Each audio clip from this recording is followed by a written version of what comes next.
Hello, my name is Andrew Sitnick. I'm the starting project engineer for the Megafix. Hi, my name is Andrew Sitnick. I'm the closing area engineer for the Megafix. Hi, my name is Andrew Sitnick. I'm the district construction engineer for District 6. I'm Melissa Huffman, and I was the ending project engineer. Hi, my name is Luke. I'm one of the project engineers for ODOT. Hi, I'm Mark Mills with Shelly & Sands. I am the Senior Vice President of Construction. Hi, my name's Ryan Porter. I was the project manager for Shelly & Sands. Josh Edwards, as the bridge superintendent for Shelly & Sands on the Megafix. The Southside Megafix project repaired roughly 5 miles of I-71 between Stringtown Road and Interstate 70. Along with that was roughly 20 ramps and 5 pair of bridges. The project was awarded in July of 2017, and we reached open to traffic beneficial use date by August of 2021. Original contract amount was a little bit higher than $113 million. Our current final amount is $122 million. Once the job did come out for sale, we were extremely excited. It was our biggest job that we had ever looked at and prepared and bid. Being in Columbus, being with the District 6 folks, we worked around them for many, many years. We knew the relationship was there, and we had no doubt that we could make this a great project. We knew going into it that it was going to be heavy maintenance traffic type project, so maintaining traffic and keeping people moving was going to be key. It also means on the flip side it was going to be complex construction, multiple phases, not the easiest job to build for the contractor for Shelly & Sands. We had roughly 53 subcontractors on this project, with 2 being what I would call primary subcontractors. At our partnering meeting, we had a bunch of our stakeholders as well as the contractor and subcontractors as well, and it definitely benefited having all the stakeholders there because we knew all of their assets and what impacts they've felt. I've always been a believer in partnering. Larry Anderson, who was our facilitator, me and him go way back. I've been involved in many partnering meetings. Larry's always been the go-to guy. The initial partnering meeting was one of the best I've ever been to. We set up a board on the wall, and we kind of hashed out a lot of the major issues and what we were kind of trying to build our charter and the things that we knew were going to be things to have to pay attention to. We had a list of things that we had to go down through and say, what was our goals? What did we want to do? Army Corps was there too, and they had a say in what they thought was going to be important for the project. City of Columbus as well. We didn't have any step 2 disputes, which I feel is very commendable and kind of shows how we worked well with Shelly & Sands. We did have some written notices that came to us, but we sat down either in the field or we had meetings in the field office and kind of fully in-depth just talked out what the issues were. There was disputes every day. The thing that stopped them before they became issues was the knowledge that this crew has. A lot of issues never even came out of the field. To me, that speaks volumes of how the team worked together and everybody's focus and mission, what they were after. On the project, we did have one VECP that was proposed to us by Shelly & Sands, and it basically eliminated placing temporary pavement during a phase that would have caused drainage issues. We were supposed to pave over to this brand new wall that's now you only got 2 feet of wall left and people could go right over top of it. We went out there and basically got in the truck, drove the job, and came up with a solution. Went back to the drawing board, submitted it to ODOT, talked about it with ODOT, and we all collectively agreed that it was a good decision. We eliminated an MOT phase and got rid of that temporary and just placed it as permanent, and we actually saved time, and ODOT saved about $150,000. There was 2 other ODOT projects that were let and billed in the same time frame.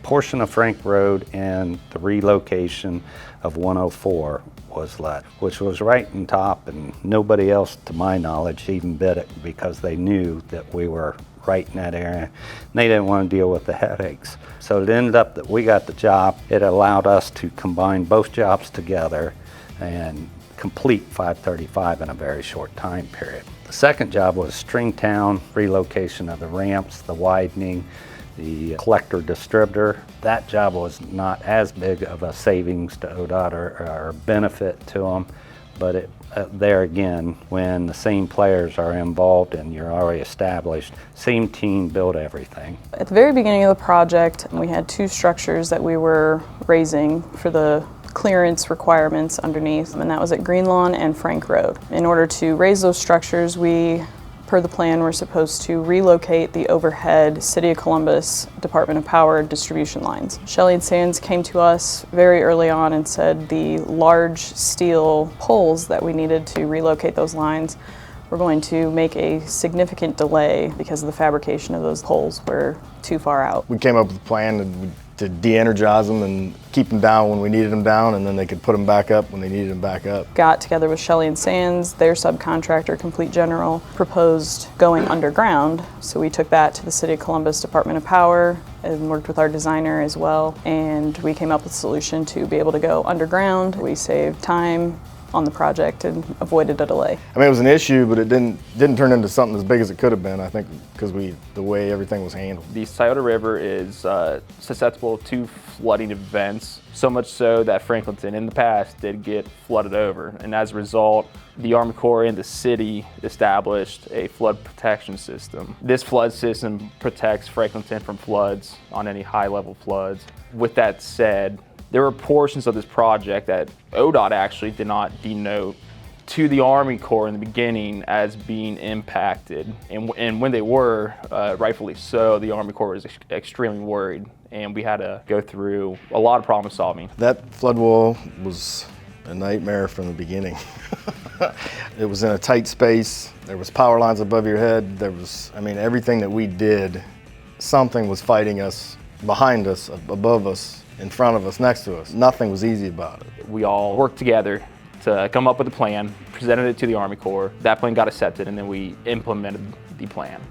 District 6 they made everything as easy as they could and still be able to keep, like I said, keep the Army Corps happy. Back in the fall of 2017, we had actually done quite a bit of pavement repairs to the point where we felt pretty confident that we had gotten 71 ready for the winter that was about to happen. And then, the winter came and pretty much all hell broke loose. There was a day in February of that year of 2018. I'd gotten a call about 6 o'clock in the morning from the county TM and said, hey, it's like we've got like 25, 30 plus cars on the side of the road due to potholes. It had rained all night, and the cold patching that we had been doing had basically just blown out. I remember looking over the PCB and just kind of being horrified by what I saw. There was just these huge, massive craters. Traffic was going about 5 miles an hour. In my opinion, 71 ceased to be an interstate that day. Yes, it was bad. You got 30 or 50 cars down here alongside the highway. Wreckers can't haul them off quick enough. Said I'd go evaluate it. I went down and looked at it, and cold mix was not going to fix the issue. It was gone. I got the green light from ODOT calling the troops, get them in here, we need to get this fixed. They made a call to Boca, the milling subcontractor, and they were in the middle of having their annual meeting that day, but they quickly said, yeah, we'll get somebody out there to you guys. We're out paving on 71 southbound till midnight on a Friday night.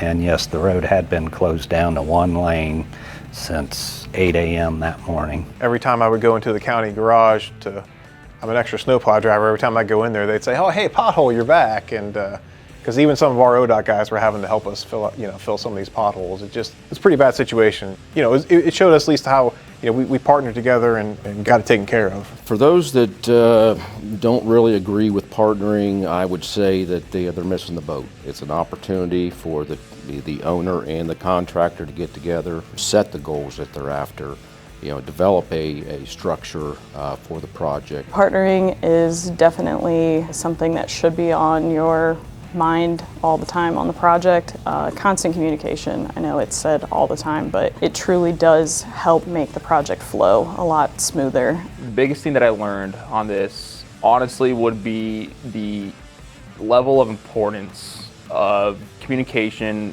and understanding people to solve problems. So that's something school doesn't teach you, is how to communicate effectively to solve problems and move forward with the project. You get a better finished product when everyone wants to work together towards the same goal.